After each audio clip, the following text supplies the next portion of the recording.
नमस्कार, मैं हूं दिलखुश। स्वागत करता हूं आप सभी का धराधर न्यूज़ चैनल पे। आज छठ का महापर्व समापन हुआ है। आज उगते हुए सूर्य को अर्घ देकर पूरे बिहार सहित देश के हर एक कोने में छठ का समापन हो चुका है। अभी हमारे साथ बातचीत करने के लिए मौजूद हैं बिहार के उप मुख्यमंत्री तारकिशोर प्रसाद जी और देश के होनहार यूपीएससी टॉपर शुभम कुमार। सबसे पहले तो आपका सर बहुत बहुत स्वागत है हमारे चैनल पर। अहाँ के बहुत बहुत स्वागत है हमारे चैनल पर। चलिए, धन्यवाद। अहों के स्वागत है सर, बहुत बहुत धन्यवाद। सर, छठ के समापन भा गया है, केहन लागल छठ पूरा बिहार में? देखिए, पूरे बिहार में लोक आस्था का महान पर्व छठ द्वितीय अर्घ के साथ आज समाप्त हुआ है और वास्तव में नगर विकास आवास विभाग के मंत्री के नाते हमारा प्रयास रहा है कि पटना के साथ साथ पूरे बिहार के छठ घाटों को हम सब सुरक्षित करें और स्वच्छता और कई चीज़ों का हमने विभाग की ओर से भी ध्यान रखा है। पटना में भी लगातार माननीय मुख्यमंत्री जी के साथ 3 दिनों तक गंगा नदी के किनारे जितने छठ घाट थे उसका दौरा किया और पूरे बिहार में पहली बार नगर निगम, नगर परिषद और नगर पंचायत में स्वच्छता एवं छठ घाट की ब्रैकेटिंग और कई आवश्यक सुविधाएं प्रदान करने के लिए हमने राशि भी दी, क्योंकि इस बार नदियों के जल स्तर का ऊंचा होने के कारण श्रद्धालुओं को कठिनाई हो सकती थी। इन चीज़ों का भी हम सबों ने ध्यान रखा। लेकिन फिर भी और साथ साथ वॉच टावर एवं जो चेंज रूम है जो सभी घाटों पर उसे सुनिश्चित किया है और जो अभी तक पूरे राज्य से प्रतिवेदन है जिसमें 1-2 जगह घटनाएं हुई है जहां बच्चे जो कि उनका निधन हुआ है, लेकिन इस पूरे राज्य में शांतिपूर्ण ढंग से ये सर आज आप देश के यूपीएससी टॉपर शुभम सर से मिले हैं, कैसा लगा सर उनसे मुलाकात करके? नहीं, काफ़ी अच्छा लगा। देखिए, हम सबों के परिवार के हैं और कटिहार की धरती और कदवा की धरती के ये पुत्र हैं और इन्होंने अपनी मेहनत से और माता पिता के आशीर्वाद से ये में उन्होंने सर्वोच्च स्थान पाया है और इसी के लिए हम बधाई देने के लिए आए हैं और काफ़ी अच्छा महसूस कर रहे हैं। वास्तव में श्री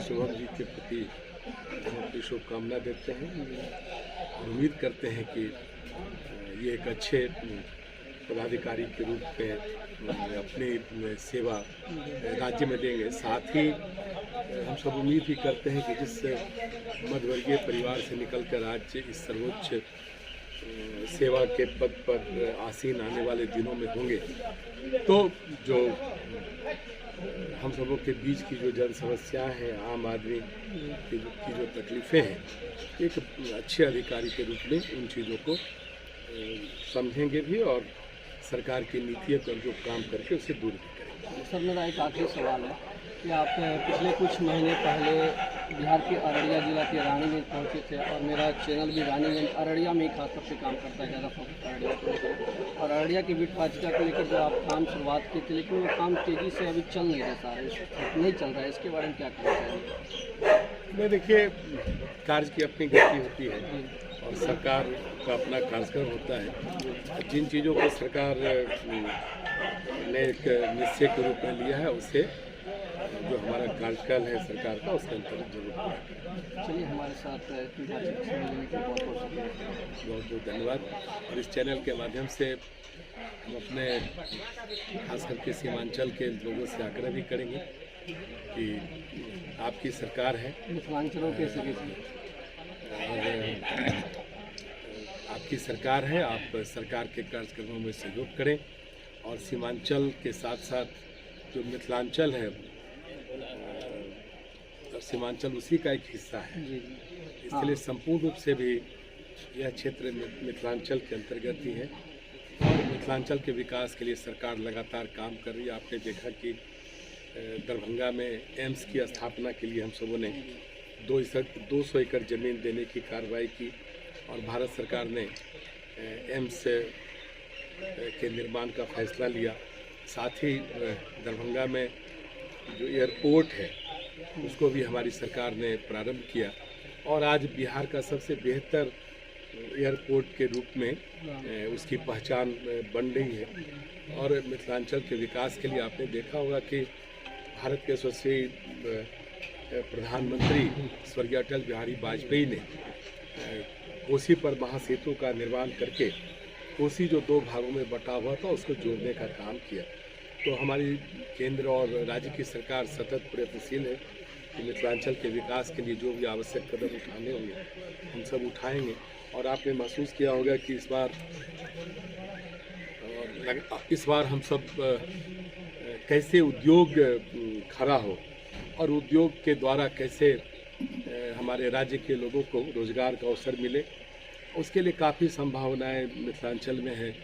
चाहे वो मखाना है, मछली का उत्पादन है, मक्का का उत्पादन है, तो कई चीज़ें हैं जिसको कि हम सब गंभीरता से लिए हैं। और आपने देखा होगा कि हमारे माननीय प्रधानमंत्री जी ने भी लोकल वोकल का नारा दिया है। और स्वाभाविक है कि जिस जिला के जो कृषि उत्पाद हैं उससे आधारित अगर हम उद्योग खड़ा करेंगे तो मुझे लगता है कि उस क्षेत्र के विकास में वो एक नया मील का पत्थर साबित होगा। तो इस तरह से मिथिलांचल के विकास के लिए भी हमारी सरकार लगातार प्रयत्नशील है। अरे बात बिल्कुल सही है। एनडीए की सरकार में दरभंगा में बहुत सारे कार्य हैं, लेकिन हमारे क्षेत्र मिथिलांचल के ये क्षेत्र जिसमें कटिहार, पूर्णिया, किशनगंज, अररिया है, इन क्षेत्रों में ना तो एम्स की सुविधा है, ना ही हम लोग को एयरपोर्ट मिला अभी तक। क्या कारण है सर? एनडीए की सरकार क्या कर रही है? आपने जो कहा है कि प्रत्येक डेस्टिनेशन पर एयरपोर्ट नहीं बनता है, ठीक है सर, हम लोग जहाँ डिबेट मत जी ठीक है। जहाँ तक आपने कहा है कि हवाई अड्डा इस क्षेत्र में होना चाहिए, तो पूर्णिया में हवाई अड्डा के निर्माण की तैयारी चल रही है, लेकिन एक ज़मीन जो लैंड एक्विजिशन करना था वो मामला माननीय उच्च न्यायालय में लंबित हो जाने के कारण उसमें विलम्ब हो रहा है। लेकिन इस क्षेत्र में आपने देखा कि किशनगंज में, पूर्णिया में हम सब ने कृषि महाविद्यालय की स्थापना की है और पूर्णिया में पूर्णिया विश्वविद्यालय की स्थापना की। कहीं न कहीं इस क्षेत्र में ज्ञान और कृषि के क्षेत्र में यह क्षेत्र आगे बढ़े, इसके लिए जो इसके संस्थान हैं उन संस्थानों को भी हम सबों ने स्थापित किया है। और स्वाभाविक है कि जब सीमांचल से उप मुख्यमंत्री बिहार का बना है तो स्वाभाविक है कहीं न कहीं हमारी पार्टी की और सरकार की दृष्टि है कि इस क्षेत्र के विकास में कुछ नए आयाम जुड़ेंगे। आपके इस चैनल को बहुत उम्मीद है। हाँ बनाबो तब तक पूर्णिया में एयरपोर्ट और एम्स हमारे सीमांचल के दिया। बहुत बहुत आभार। एम्स तो सभी जगह नहीं बनता है, जो दरभंगा में एम्स बना है उसी का उपयोग इस क्षेत्र एयरपोर्ट कम से कम पूर्णिया में काम, लेकिन एयरपोर्ट बनेगा उसमें हम सब तेजी से कराओ। बहुत बहुत शुक्रिया सर, धन्यवाद।